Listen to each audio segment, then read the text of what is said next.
Olá! Agora eu vou explicar para você todas as características de um conjunto de etapas que é para você projetar, para você desenhar um sistema de governança.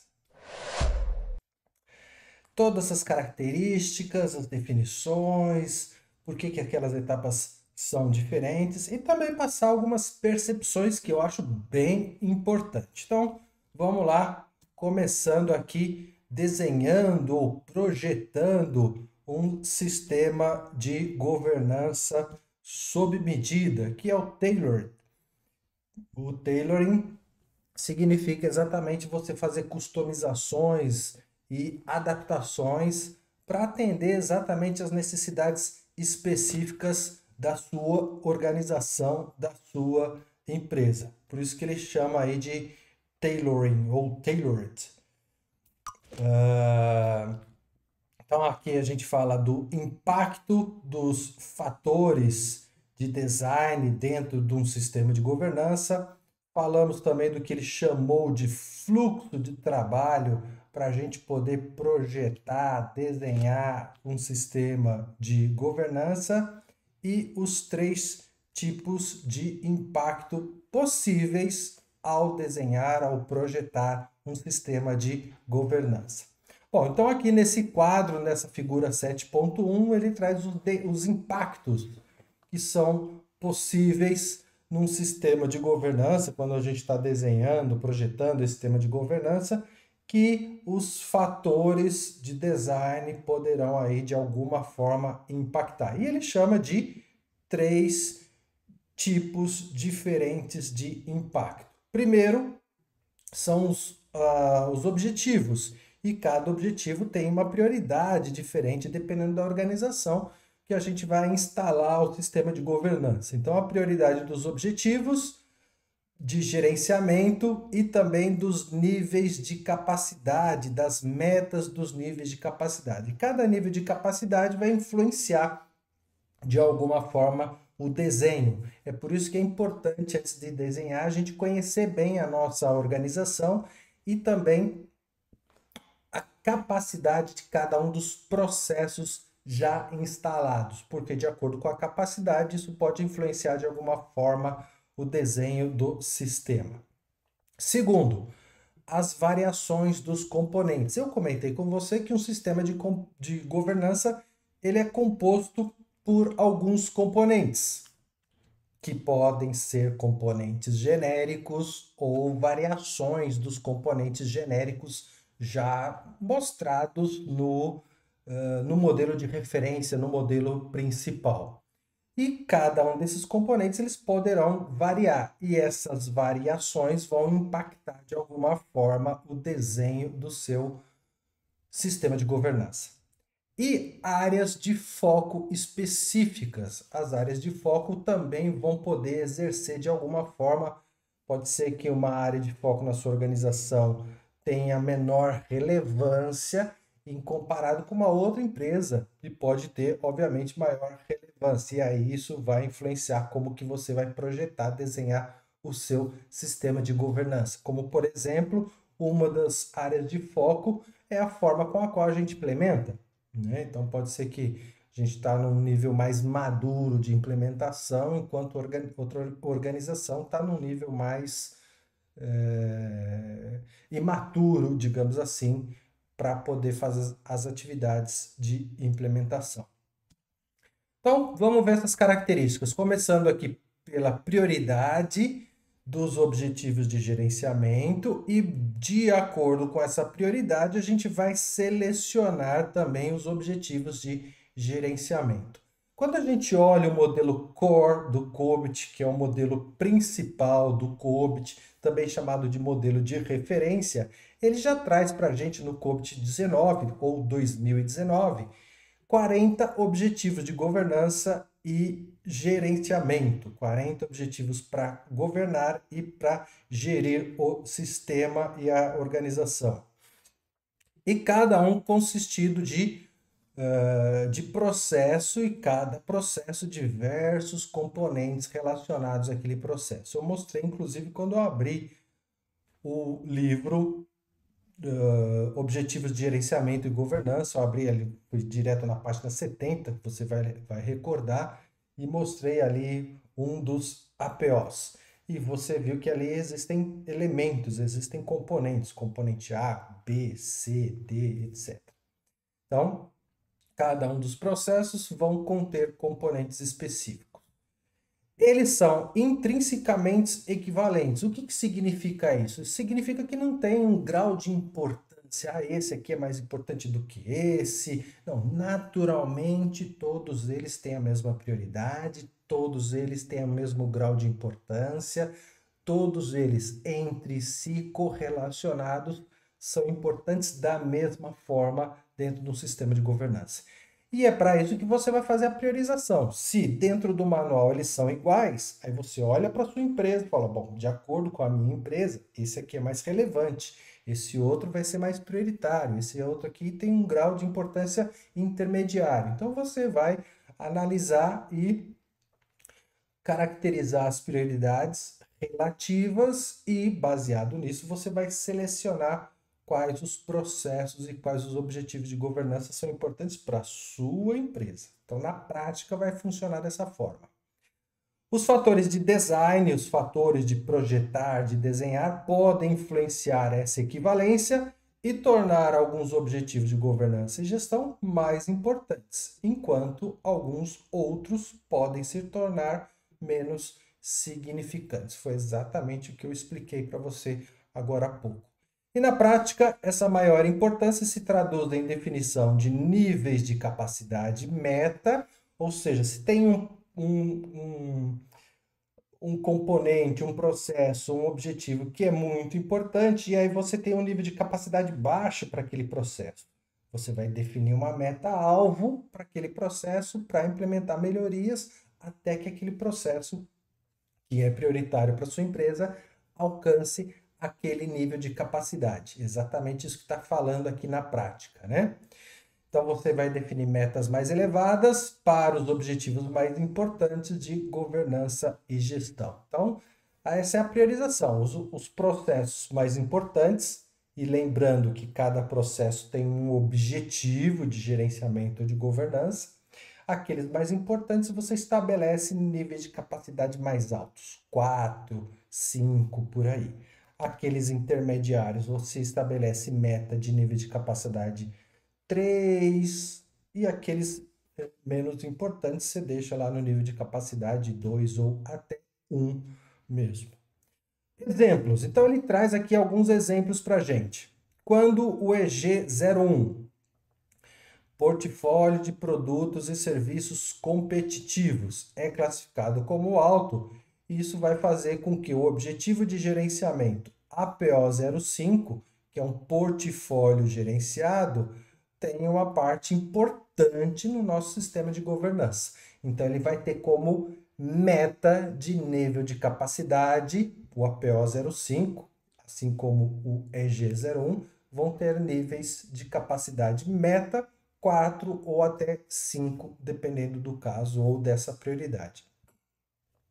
Exemplo 2. Uma empresa que é muito avessa a risco, ou seja, não quer risco, quer distância de risco, dará mais prioridade aos objetivos nessa linha. Objetivos de governança e gestão, EDM03, otimização de risco assegurado. APO 012, riscos gerenciados. APO 13, segurança gerenciada.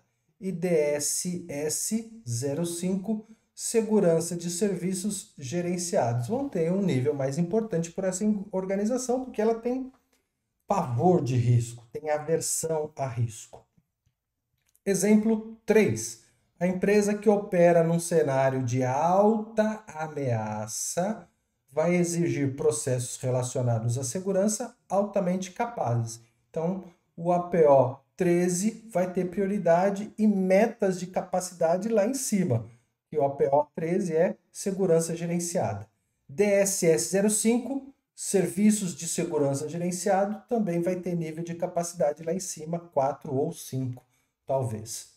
Exemplo 4. Uma empresa em que o papel da TI é estratégico e crucial para o sucesso do negócio, vai exigir um elevado envolvimento das funções relacionadas à TI nas estruturas organizacionais. Claro, se ele é crucial e ele estrategicamente ele é importante, a participação da TI na organização como um todo é fundamental. Então, uma compreensão profunda do negócio por parte dos profissionais de TI e vice-versa são fundamentais. Eu preciso entender do negócio, o negócio precisa entender da TI. É extremamente importante essa compreensão mútua dos dois. E um foco nos processos estratégicos, como a APO 02, Estratégia Gerenciada, e a APO 08, Relacionamentos Gerenciados, também vai exercer um papel fundamental para essa organização, onde a TI é estratégica e crucial para o negócio. Então, aqui vão alguns exemplos que são colocados para a gente poder entender essa influência das prioridades, dos objetivos de gerenciamento dentro de um sistema de governança e, claro, como você vai projetar, vai desenhar esse sistema de governança. Variações dos componentes. Os componentes são necessários para atingir os objetivos de governança. Lembrando que cada um dos processos, eles têm componentes. Esses componentes serão importantes para o processo funcionar bem, não é?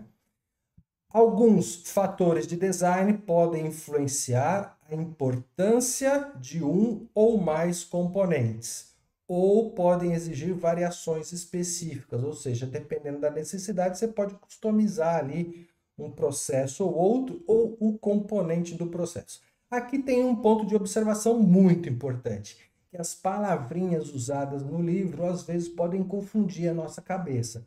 Porque quando a gente olha o sistema de governança, cada um daqueles 40 processos, eles são componentes, componentes do sistema de governança.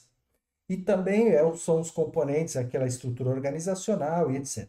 E quando você abre o processo também é composto de componentes. Então, tomar bastante cuidado com essa palavrinha, que ela é uma palavra coringa, que ela serve para ser colocada em diversas situações. Independentemente, o que ele está mostrando aqui é que os componentes vão variar e sofrer influências de acordo com o grau de importância que é dado ali para aquele objetivo de governança.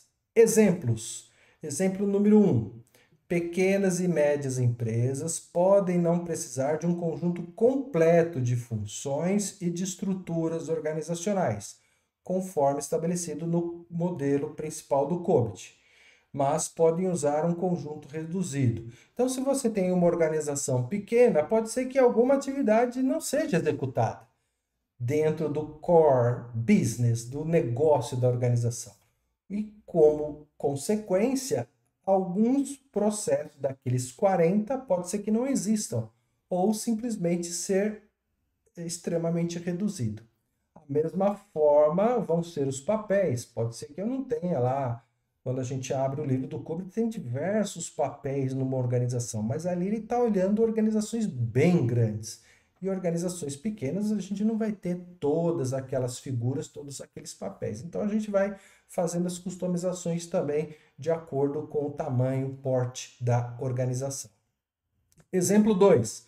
Uma empresa que opera num ambiente altamente regulamentado atribuirá mais importância a produtos de trabalho. Lembrando que produtos de trabalho a gente tem que sempre associar entradas e saídas.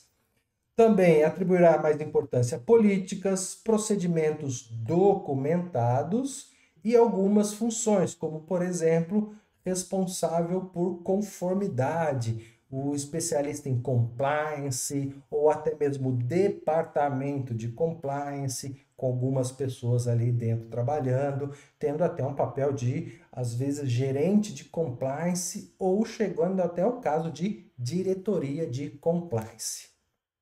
Exemplo 3, uma empresa que utiliza DevOps no desenvolvimento e operações de soluções exigirá atividades específicas, estruturas organizacionais, cultura, etc., com foco no BAI 01, identificação e construção de soluções, e também DSS 01, que são operações gerenciadas. Ou seja, se você trabalha com DevOps, esses dois processos vão ter características um pouquinho diferentes se a gente comparar com outras organizações que não têm o DevOps instalado e nem interesse em instalar aí a forma de trabalho com DevOps. Necessidades específicas para áreas de foco específicas. Alguns fatores de design, como cenário de ameaças, riscos específicos, método alvo de desenvolvimento, configuração da infraestrutura já instalada na nossa organização, podem criar necessidades de variações do conteúdo principal do modelo do COBIT para um contexto mais específico. Então, se você está dentro de um cenário de grandes ameaças, você vai dar foco naquelas questões de gerenciamento de risco, por exemplo. Então, ele traz dois exemplos aqui também. Exemplo 1. As empresas que adotam uma abordagem DevOps exigirão um sistema de governança que tenha uma variante de diversos processos genéricos do COBIT. Então, ele vai variar ali diversos processos em relação ao padrão do COBIT, sempre olhando essa forma de desenvolvimento e operação, no caso, o DevOps. Exemplo 2, as pequenas e médias empresas têm menos pessoal, é óbvio isso, menos recursos de TI, também uma situação bem clara e óbvia, e linhas de subordinação mais curtas e diretas. Então a gente consegue chegar lá no topo hierárquico da organização de uma forma mais rápida, porque a gente está numa empresa pequena ou média. E diferem em muitos outros aspectos das grandes empresas. E por essa razão, o seu sistema de governança da informação e da tecnologia terá de ser menos oneroso, ser um sistema mais suave, mais leve, se comparado com as grandes organizações. Faz todo sentido. Você está em uma organização pequena, você não vai implementar todos os processos. Você vai implementar um conjunto reduzido de processos e mesmo esse conjunto reduzido de processos, muito provavelmente a gente vai reduzir os componentes existentes em cada um dos processos. Esse desenho de um sistema customizado de governança tem algumas etapas. O próprio COBIT já traz algumas etapas que ele chama de estágios ou etapas de um processo de design, de desenho, de projetar um sistema de governança. O que, na minha opinião, é uma falha extremamente grande do COBIT 2019, porque ele fala de alinhamento com melhores práticas. A gente tem melhores práticas americanas, como o PMI, né, o Instituto de Gerenciamento de Projetos, com seu guia famoso, PMBOK. A gente tem a metodologia de gerenciamento de projetos Prince2, que poderiam ser utilizada também. A gente tem o PM2 da União Europeia. Então, tem diversas melhores práticas de gerenciamento disponíveis no mercado e reconhecidas como ótimas práticas. E aí ele traz etapas totalmente descasadas e que não, se a gente olhar essas etapas, não se justifica. Poderíamos usar um PMBOK, poderíamos usar um Prince2, poderíamos usar o PM2, enfim. Mas tá aqui eu tenho que mostrar e explicar esses componentes, essas etapas do processo de design. Até porque pode te trazer algum insight, pode te trazer alguma ideia e, claro, para a prova vai ser crucial. Então, os estágios e as etapas do processo de design, ele chama de um processo de design. Também tem aqui, se a gente olha com as melhores práticas até do próprio COBIT, essa palavrinha não cabe aqui de forma alguma, mas é assim que ele coloca. Resultou em priorizar objetivos de governança e gestão, priorizar os componentes relacionados ao sistema, ter alvo para os níveis de capacidade, os principais alvos lá em cima, os menos importantes alvos intermediários. E adotar variações de um determinado componente ou de diversos componentes aí, criando variações desses componentes. Algumas dessas etapas ou subetapas podem resultar em orientações conflitantes, o que é sempre inevitável quando a gente fala de gerenciamento de projetos ou gerenciamento de programas. E aqui, claro, quando a gente fala de desenhar um sistema de governança, eu estou falando de gerenciamento de projeto, né? E vai ser inevitável ali conflitos. Então, o que é inevitável considerar um número maior de fatores de design, a natureza genérica da orientação do COBIT e também dos fatores de design e as tabelas de mapeamento que são usadas. Então, todo esse conjunto também vão colocar uma pitadinha de um ambiente conflituoso para a gente poder priorizar. E o fluxo de trabalho para projetar um sistema de governança. Ele chama de fluxo de trabalho, mas não é um fluxo de trabalho quando a gente olha a característica de fato. É um projeto que pode ser conduzido como projeto ou pode ser conduzido como um programa. Como é um sistema de governança, leva mais tempo, tem 40 processos para serem implementados, o ideal é que ele fosse conduzido como programa e não um fluxo de trabalho. Fluxo de trabalho sempre lembra, remete a gente a um trabalho menor, de porte, de complexidade, de duração, de risco envolvido, de orçamento envolvido. Fluxo de trabalho lembra coisas pequenas.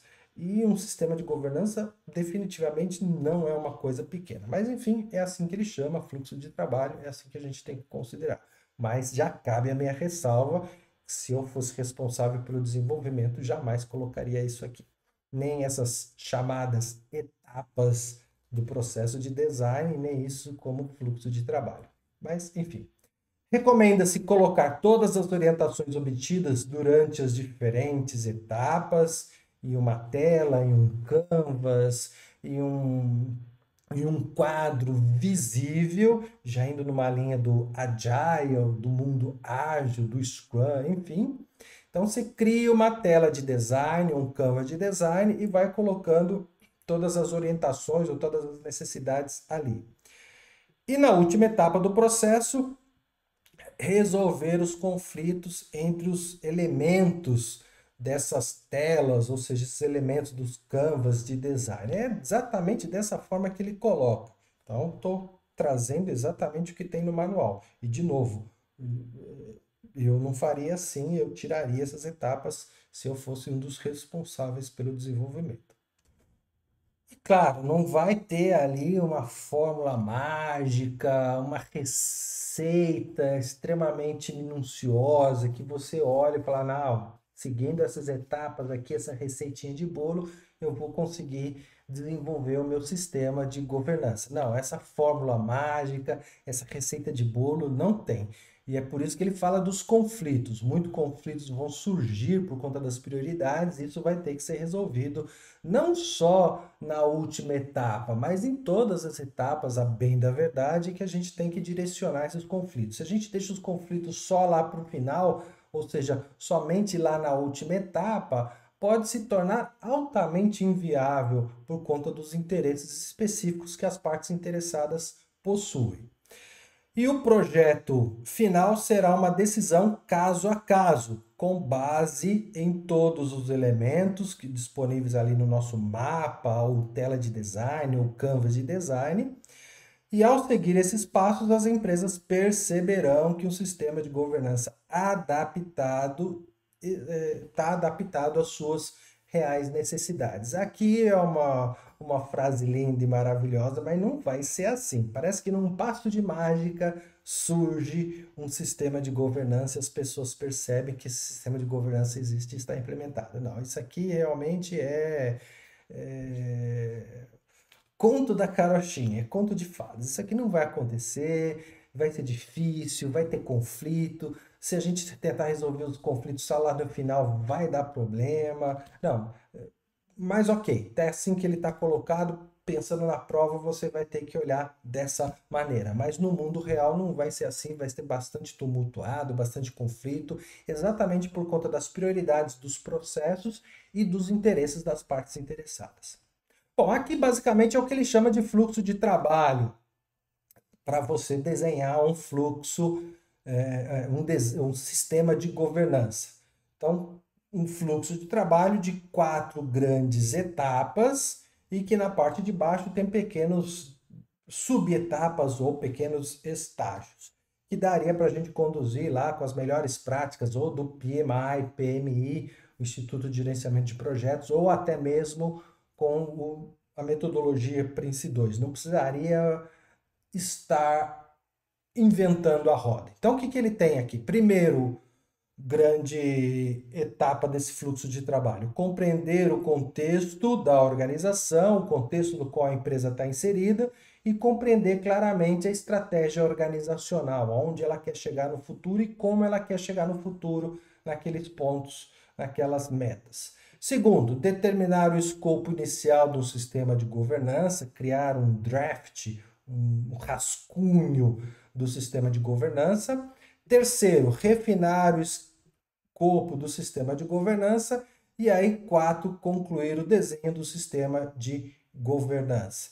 Então, 4 grandes etapas para no final dele a gente só ter uma ideia do escopo do nosso sistema de governança. É basicamente isso que a gente vai ter. E aqui que ele fala de resolver os conflitos de prioridade. Na minha opinião, não poderia funcionar assim. Os conflitos têm que ser resolvidos na medida que eles vão surgindo e, claro, que a gente tem insumo para resolver. E como que isso é decomposto? Note que a gente tem aqui como se fosse uma EAP, uma estrutura analítica de projetos, decompondo cada uma dessas etapas. Então, do 1.0, do 1, a gente vai ter 1.1, 1.2, 1.3 e 1.4. Então, aqui é preciso compreender a estratégia empresarial, compreender os objetivos da empresa, compreender o perfil de risco da organização, quanto de risco que ela está aceita, que ela está disposta a aceitar.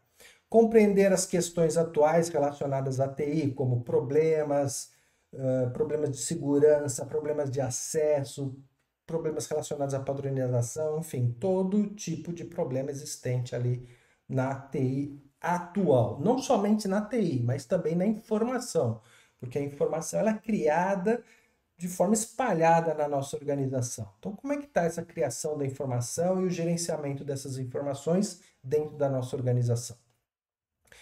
Na etapa 2, determinar o escopo inicial, considerar a estratégia empresarial, considerar os objetivos da empresa e aplicar a cascata de objetivos. Olha a cascata de objetivos já surgindo na prática num determinado momento. Considerar o perfil de risco da empresa, que vai estar associado muito ao item 1.3, e considerar as questões atuais relacionadas à TI, que está relacionado ao item 1.4. O item 1.4, então, gera insumo para o 2.4. 3. Refinar o escopo do sistema de governança, considerando o cenário de ameaças, que está relacionado ao item 2.3 e, consequentemente, ao item 1.3. Os requisitos de conformidade também precisam ser considerados, o papel da TI, o modelo de fornecimento da tecnologia, se é um modelo terceirizado, misto, enfim. Os métodos de implementação, se é agile, se é híbrido, se é cascata. A estratégia de adoção da TI e o tamanho da empresa. Tudo isso sendo considerado para a gente poder refinar e melhorar o escopo do sistema de governança. E 4, concluir o desenho, resolvendo os conflitos de prioridade e concluindo o desenho do sistema. A partir do sistema desenhado, ou seja, a etapa 4 concluída, aí a gente seguiria para as etapas de desenvolvimento de fato, que ele não aborda aqui nesse fluxo de trabalho do design. Então seria um conjunto de etapas somente para você desenhar e definir o escopo do seu sistema de governança, percebeu?